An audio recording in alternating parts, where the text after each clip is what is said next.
I always remember the festival being an exciting time for Wirksworth.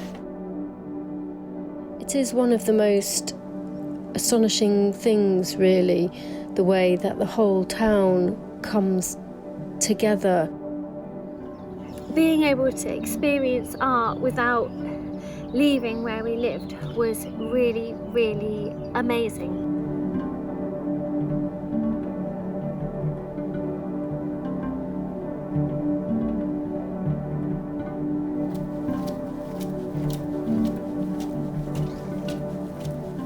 My name is Josie Walter. I've been a potter since 1979. It wasn't my first choice of career. When I left school, I did a degree in anthropology. One of the jobs that I had, I was timetabled to teach a session of pottery. So I enrolled in an evening class and absolutely loved it. Loved the methods, I loved the processes, the materials. Finally, I enrolled on the studio pottery course at Chesterfield College of Art and Design in 1976. I love my vegetable garden, and quite often I use images of vegetables and fruits on my pots. Also birds. We have a great bird population use the garden, and my mother-in-law who lives with us feeds them constantly throughout the day. So we do have the fattest birds in Bole Hill, I'm sure.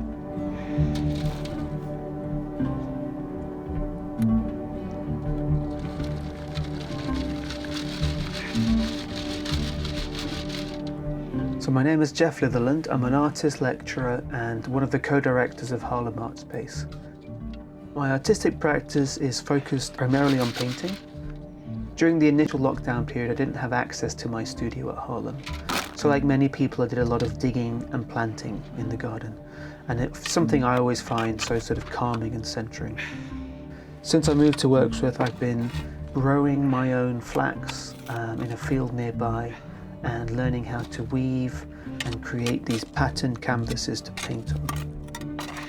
During the lockdown, I worked a lot on film and music, which is something I haven't had the time or headspace to do for a while. So I returned to the weave patterns that I was using in my paintings and see how they would transpose to different mediums.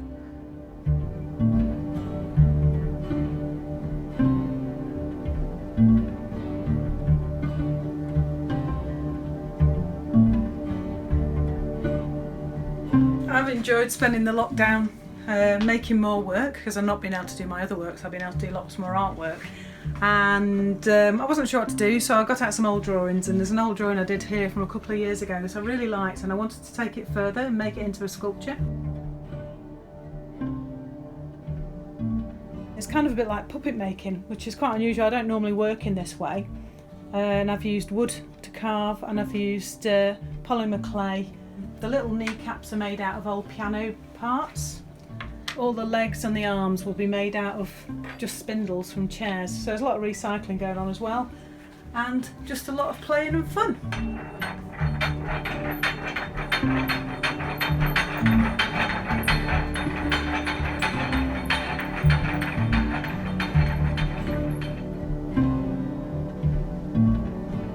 I choose to work with paper as it expresses our vulnerability and fragility. Here I'm modelling a figure with a sort of clay-like material.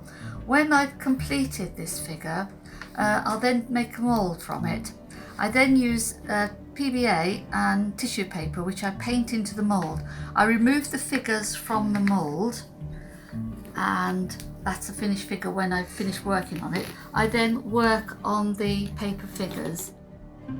This particular piece I made in 2015, still got it. It's called With Her Toes in the Clouds, Kathleen Performs Her Legendary Handstand Over the Big Hole of Wirksworth. And at the base, down here, is the lead ore and pickaxes used by the original miners, the gritstone, and over there the limestone. The whole thing is made of paper and card and bound materials.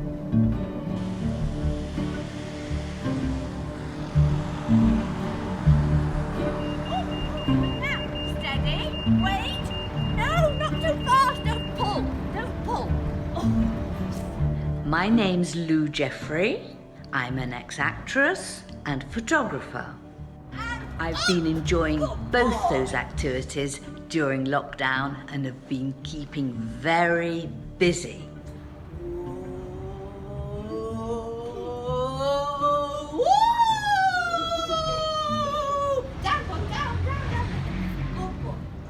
I realised that being creative is a very healthy and satisfying way to live. I do try to bring an element of wit into my work. I've been involved in the festival since its inception. Good old Wirksworth.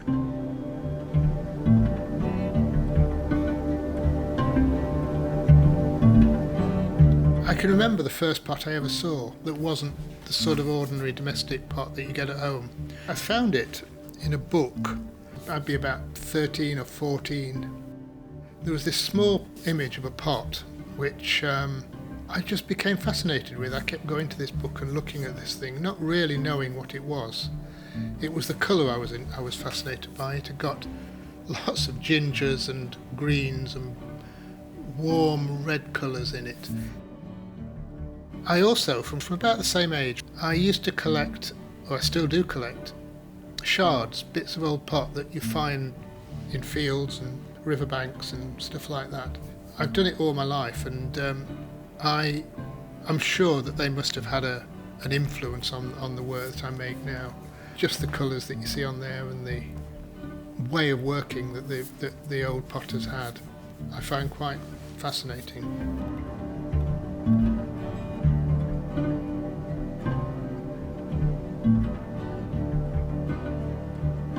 I've been taking photographs for 40 years now, ever since the days of the old Kodak 127 film cartridges. With the landscape and other work that I do, I usually just experiment. A lot of it is me just going out with the camera and taking photographs and just seeing what happens. For the last 3 months, this has been my inspiration for my photography. It's our front garden. It's all grown up a little bit. It's got a bit overgrown in places, but there are so many different types of photographs that you can take in a garden like this, and there's endless possibilities all around where we are in Wirksworth.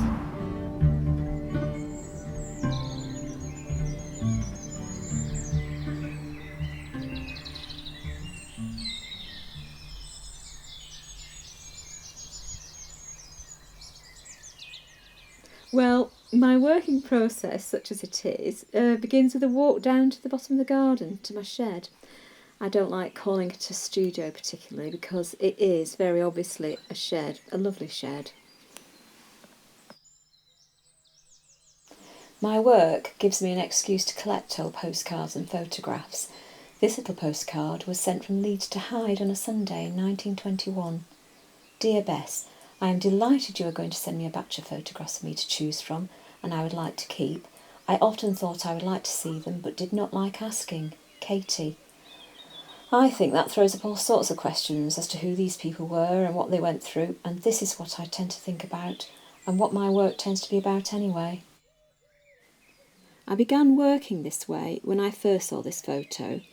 I had been struggling to find a subject I wanted to paint, but something about this picture intrigued me. It was from my childhood and I hadn't seen it before until then. Over time I pared things down, eliminating all the figures apart from two sisters and the tension between them. Although the subjects are very familiar to us all, I feel it's important to capture these fleeting domestic moments before they disappear.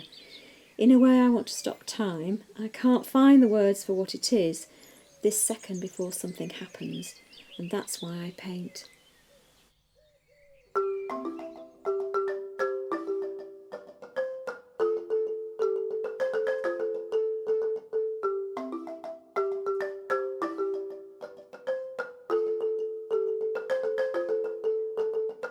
When I moved to Wirksworth nearly 30 years ago, I decided to centre my practice in the local community because my main drive is to use contemporary dance practice to connect with people, to explore, share and communicate ideas and stories through improvisation and choreography, and create dance theatre collaboratively with everyone that's inspired to join in. Basically, I love working with anyone who shares the same passion for dance as me, or inspiring those that don't already. One of the incomparable benefits of making performance work in the local community lies in getting to know people so well through shared creative journeys, making wonderful friendships across generations. It's a great privilege to work with young people as they develop into thoughtful, aware and creative adults. During lockdown, I've been teaching sessions online through Zoom, but I am really looking forward to getting back to dancing with people face to face again and planning the next big community performance project.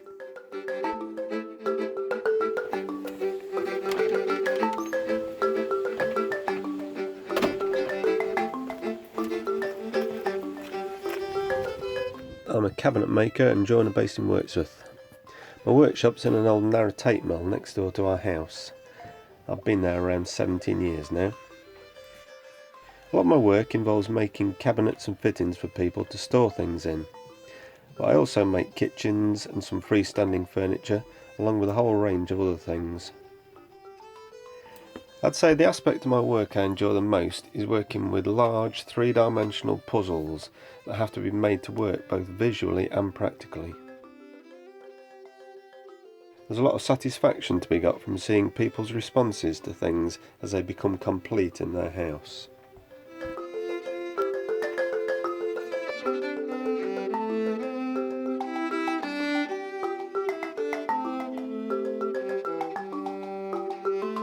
I'm going to take you on a walk around my most recent piece. The sculpture is titled Ranunculus Acris, which makes reference to Buttercup. The Buttercup piece focuses on ideas that deal with the macro and the micro. It looks at the kind of detail of the botanical drawing. The sculpture is a commissioned piece by Chartered Borough Council and William Davis Holmes. The work is sited in landscaped areas around a 500 housing development. The siting of the plant enables residents to engage with the work, walk around it, get a sense of the animation qualities that it possesses.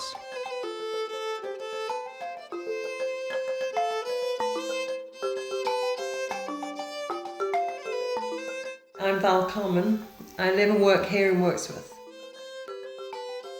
This is some very early work using Derbyshire limestone. It's called Cenotaph. I made it in 1997. It's a big installed piece in an old hop house in Belgium. All of the work really is temporary. It's never permanent. I rarely make anything that remains in situ.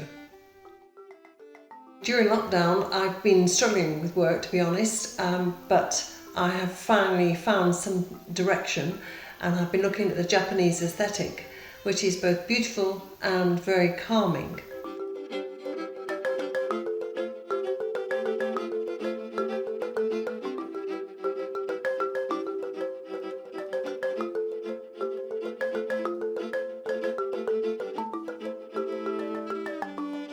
A collage comes from just literally the word collage, building up a plate, making it rougher, smoother, and from the rougher and the smoother you get the darker and the lighter. I always start off with a drawing. I've got an obsession with jugs and cups and 1930s trifle bowls, so quite often the tip and the balance of those objects is where I begin. I'll normally cut that out into a template and actually make a physical thing to draw around. That's then traced in reverse onto a piece of cardboard, and then all the elements of the drawing slowly but surely cut out. If I'm making a plate which I want to be more dramatic, I might paint on PVA. The PVA allows you to make the plate shinier, and therefore it holds no ink if you do it on its own. If you want it to be a dark mark, then you might actually sprinkle on something called carborundum grit, and then that gives you an area when it's inked up which will produce a nice dark mark.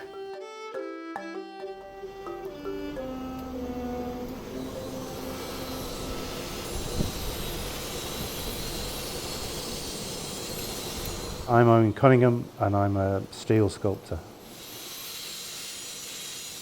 Well, I love working in steel. It's a very plastic material once it's been heated. It's a very forgiving material, and it's a material that is very convincing when you work it quite thinly even. It's like blacksmithing in that I'm heating and beating and use an anvil like a blacksmith would. But then I have other systems and methods I use to create the forms that I make. It is hard work, but it's interesting and it's challenging, so it's rewarding.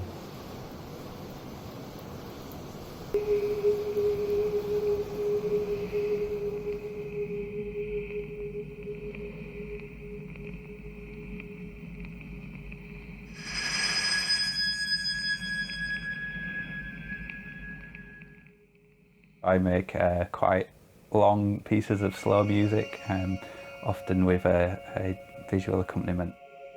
I like the idea of sound as texture and creating layers, and starting with what's often quite a simple melody and then building from that until you get something that sounds quite big and quite grandiose, but all about starting with that little acorn of an idea and then building the layers and the textures around that.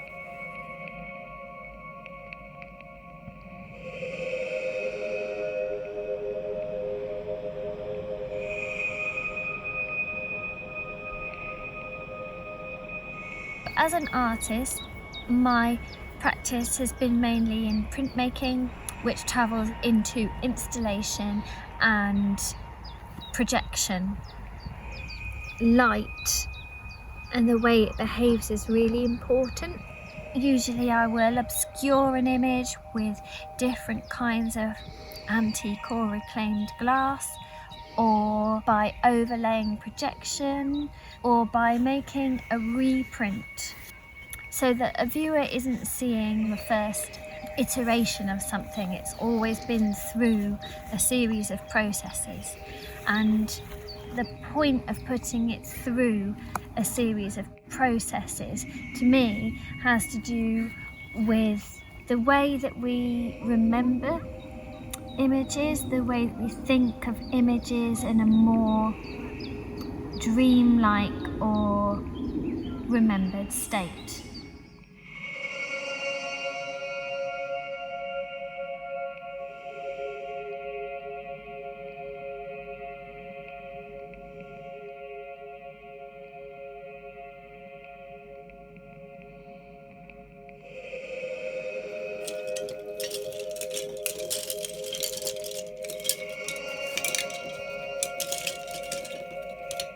Les yeux sans visage.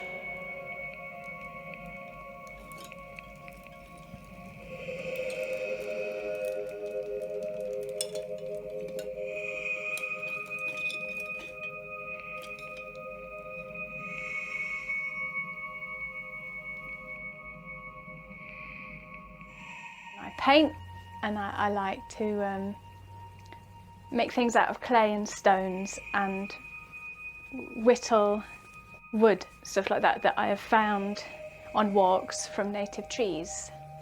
And I like to paint things where, you know, sometimes there's nobody in the picture, but they've left something behind, like a cup of tea or a cup of coffee. So like there's a story or a narrative going on behind the picture. I've lived in Wirksworth since 1996. The location and the fact that it's right in the middle of the countryside has been a real big influence to me, and I'm forever grateful for being able to go out the door, into the trees, into the woods, and just go out and feel it.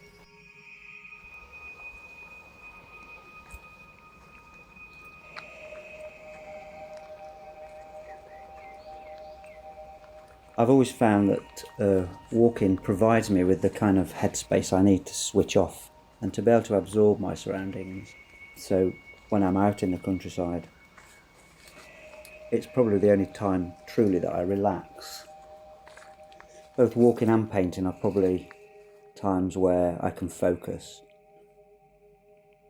The paintings then become kind of an interpretation from the memories I have of that place, places that are very familiar to me, even though at times I will then bring those images back to the studio, and they may take on a more abstracted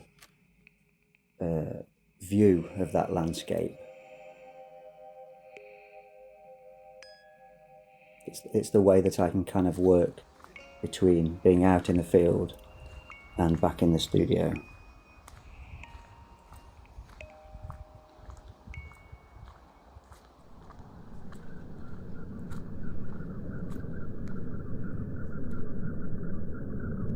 Wirksworth, made from the hillsides that surround it. Limestone meets gritstone. Lead. Extractive industry. In its mines, a history of human labour, etched, carved and tunnelled beneath our feet. Mine shafts on the Gang Vein and the Gulf Fault were, when first I knew them, uncapped, traps for unwary walkers. I was engaged by the mystery of what lay below these fields. I make paintings that echo the toil of people who mined by hand in hard rock, and who elsewhere in the world today win rare minerals from modern technology. I invite viewers to reflect on this hidden, slow work.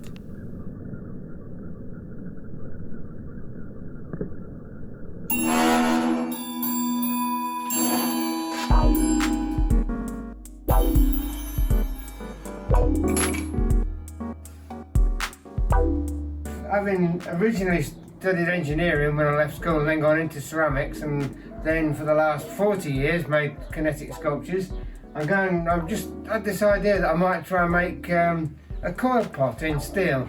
Basically I've got loads of this round bar and I'm just going to wind it on and weld it as I go along and hopefully make a coil pot.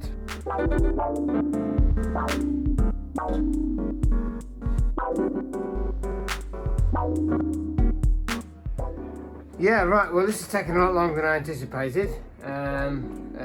I'm probably going to abandon making a complete coil pot over this form at this point and do something else along the rest of the shape. I've also, while I've been doing this, thought I've got a huge box of old nuts, bolts and screws, and this might make a nice sort of dome shape in those. I've got loads of sprockets, so we've covered the whole thing in sprockets. Who knows? It'll either be sprockets or a web.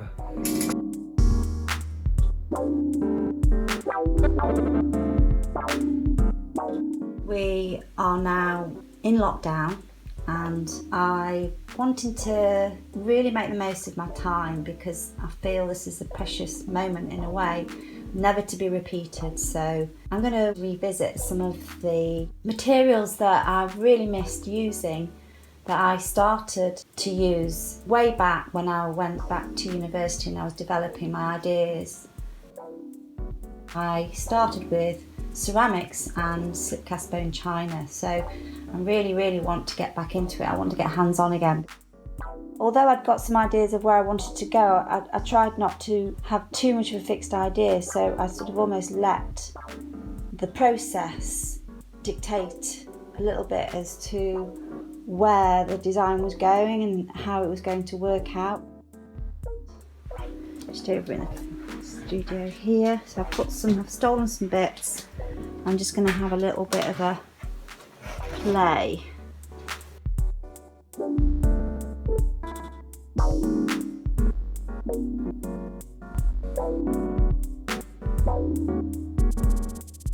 When I started Black Pop in 2013, I set out to make things that we couldn't buy in the high street because I was a little bit bored of going shopping and seeing similar things in similar shops. We create designs that are very individual and have our own signature voice. And my design process is very much about mashing up different elements of design, different eras of design, and deconstructing existing designs. My first designs, which we released last year, Paradise, based on John Milton's Paradise Lost. Those illustrations by Gustave Doré are amazing, and to be able to colour those and bring them to life, and also give an additional narrative in the design by adding elements, say, from Chinese tapestries. That's something that I really like doing, taking things beyond where they came from, whether that's, in terms of their own narrative or the colours that you can imbue in them.